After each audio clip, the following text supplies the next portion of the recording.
I hear this boat's famous. Where can I get one of those shirts? Game over. It's a leaker. It's collecting debris off the river. It's a giver. Ooh, there's a shoe. Is that a shoe? That's a shoe? Ooh. Yeah, that's, I I think that's a moccasin from Parker. So, how does she run, Mike? Great. It's a lot of fun. A lot of fun. You want to go for a ride? Looks good. Alright, boom to start it. Only some of this is even working. GPS and TPS are working, and timing's working. Nothing else.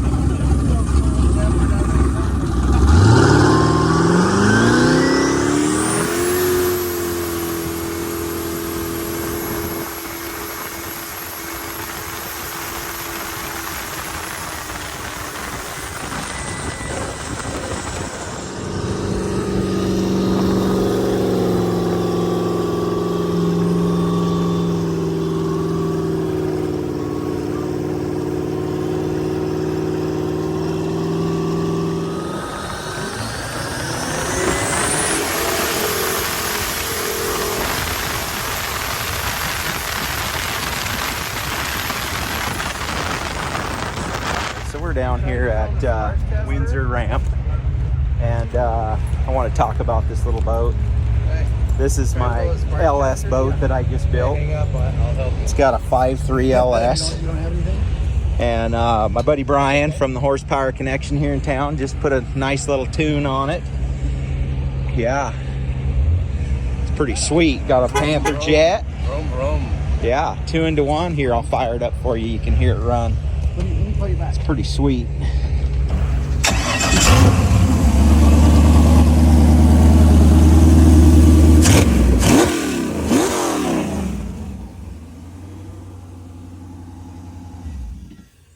Anyway, we're off to get the Cummins boat. Got Jimmy here. That's right. I don't know why Jimmy come down here without a jet ski. He come down here to help us, and he launched us off, but he didn't bring a jet ski to come get us when we break down. I have faith. There ain't no breaking down. So check this thing out. This is Jimmy's Cummins Jeep. It's got a Cummins 4B in it. The thing is sweet right there. He doesn't go four-wheeling with us. He likes to just cruise the streets. That's it. It's got turbo 400 automatic in it. It's pretty sweet.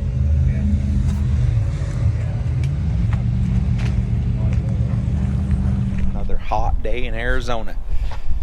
Daggum, I think it's gonna be 122 degrees today.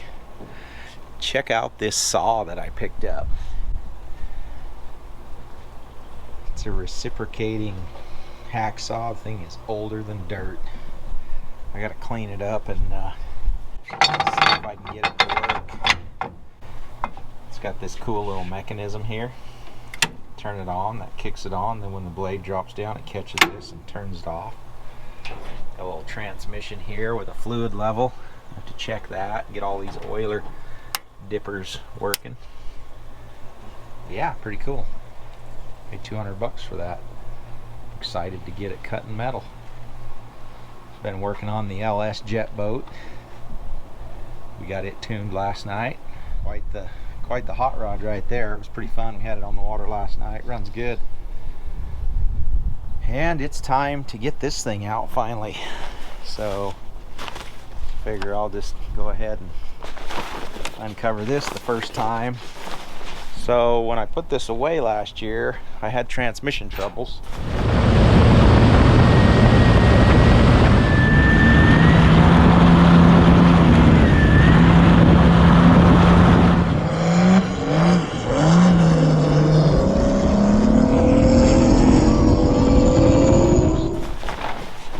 Of course, it's got a 47 RE in it. Overdrive was smoked out of it, so we're going to machine it out and put some extra clutches in it and see if we can get it to hold some horsepower.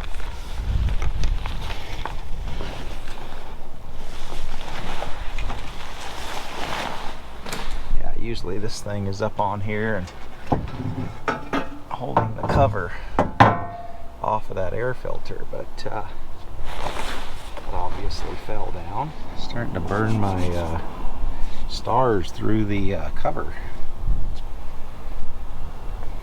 Ah well, it'll have some nice looking old patina on it once all that burns off. 47 RE full manual valve body. I gotta put the exhaust pipe back on.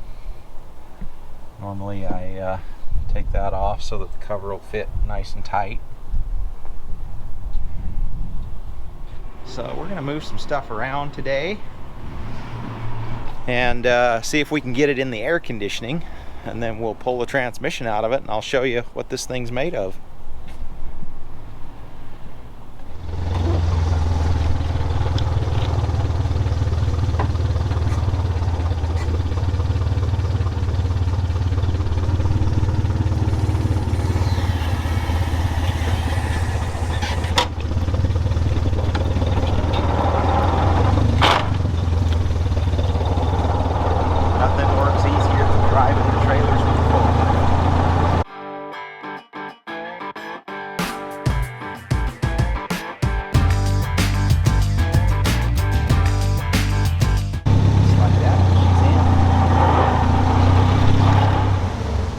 Okay, and it's hot. It's nice and cool in this shop, but it's hot outside. So yeah, we're gonna get the transmission ripped out of this thing today and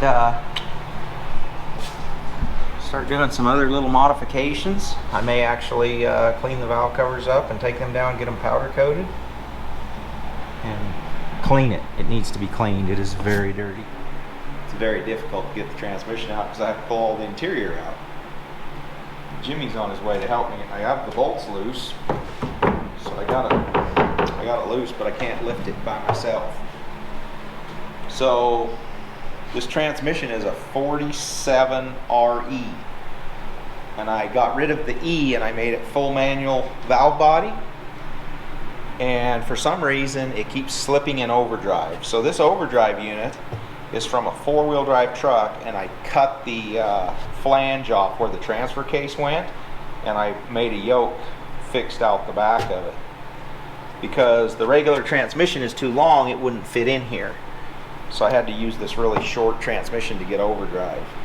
The reason I run overdrive is because I can't get enough gear in the main box to overdrive the propeller. I need to overdrive the propeller almost 100% in order for this thing to go fast enough. The first time I ever put this boat on the water, it went 25 miles an hour. It was almost embarrassing. The transmission didn't want to shift. I didn't have enough propeller. I had so many things wrong. It was just like, I brought it home, there was a list of things. It was like I might as well have started over. So fast forward, I redid the transmission, got it to where it would shift. I put 45% over in the Casal V drive, and I found a propeller that was 19 inches of pitch. We stepped that all the way up from 13. After that, the boat was very impressive. It went 90 miles an hour. It did pretty good. So then later on, I figured out a way to put the overdrive in it. Well, the overdrive was fun for about a week, and then it started slipping, so I quit using overdrive and I just stuck with the 90 mile per hour version. So there's Jimmy. He's ready to help me lift this big old heavy seat out. What are you doing, Jimmy? Coming back from the lake? Just got off the water. Whatever. Did you go to Body Beach? I did. Damn you. What are we doing? I saw you sneaking down the hill. Well, you want to grab that in? Yeah. I'm trying to lift this big old heavy seat and this half a sheet of plywood out of this dang boat. And what we'll do, we'll go out your way. Okay. And then we'll both be out of the boat, and Okay. we'll try to set it up on the front up here. Okay. So.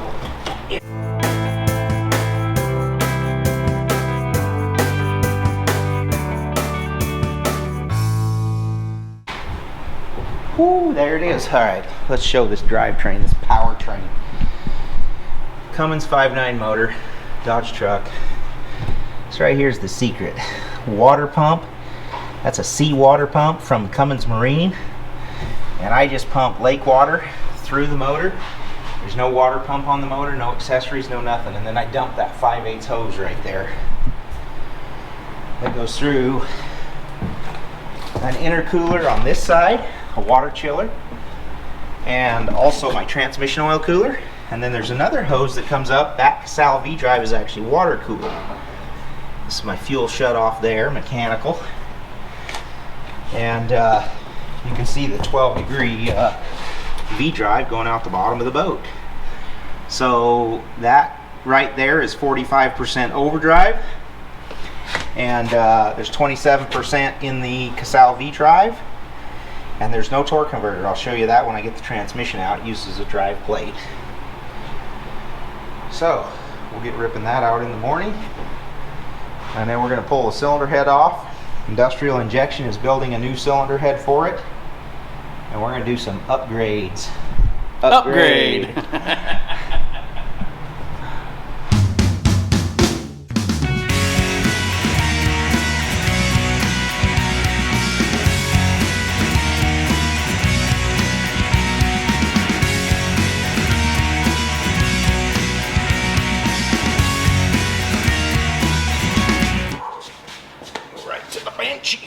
Oh, that son of a bitch is heavy.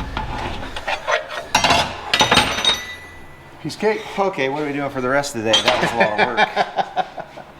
Right? So here we are with the Cummins boat. Cylinder head's coming off. We're going to clean all that schmegma up down in the bottom. There's a lot of... That's the bad thing about a diesel. They're dirty. The good thing is all that oil doesn't really end up in the water. It ends up in the bilge and you got to clean it. So we'll clean that up. At least this time it didn't break the flex plate. So I wanted to show you guys what I run here. I don't run a torque converter in this thing. I run this drive plate. What this is a TCS billet flywheel, triple disc. And they machine the end of it off and they weld this hub to it, and there's a spline drive in there, and then that turns the pump and seals it, and that's all I have. It's a simple design, no torque converter. The torque converter is basically that propeller. Jimmy and I are going to the lake. Screw this. Yes, we are. It's too hot.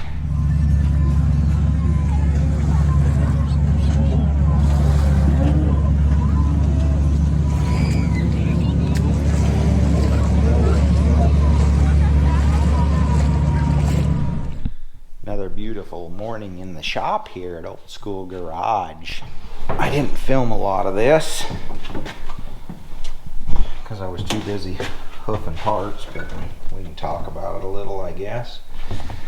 This is a 47 RE transmission. You can tell that by the big plug there. And it used to be a four-wheel drive case, and I cut the flange off of it here where the transfer case bolted.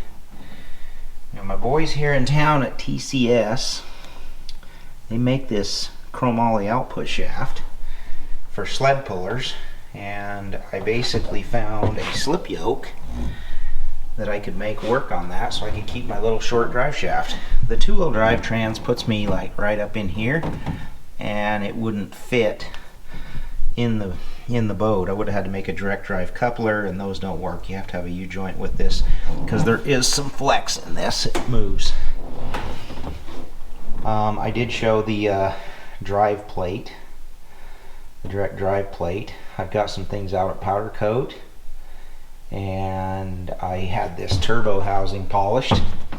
It's sitting on the bench here. See if we can show some of my polish work. Been cleaning on the boat a little better.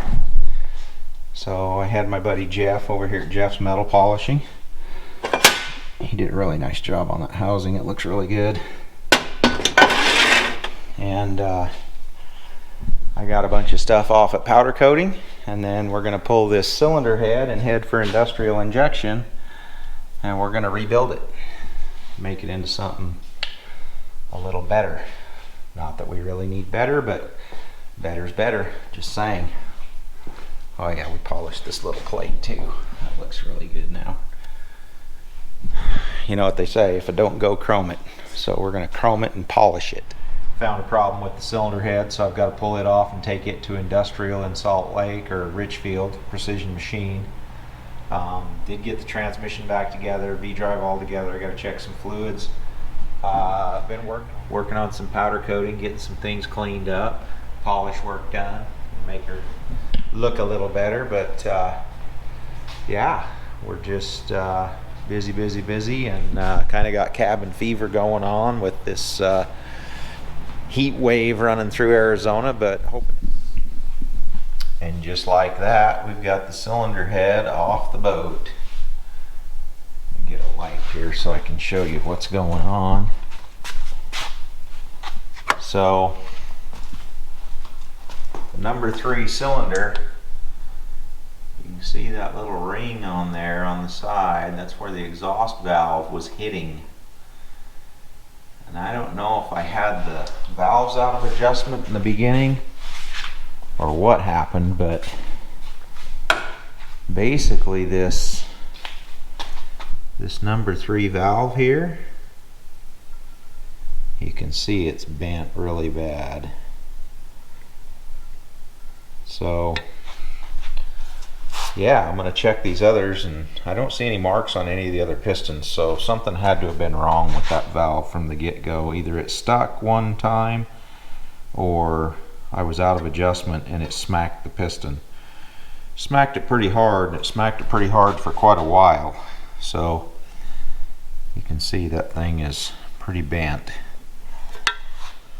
So it's off to Richfield, Utah, industrial injection, and we'll get the cylinder head rebuilt.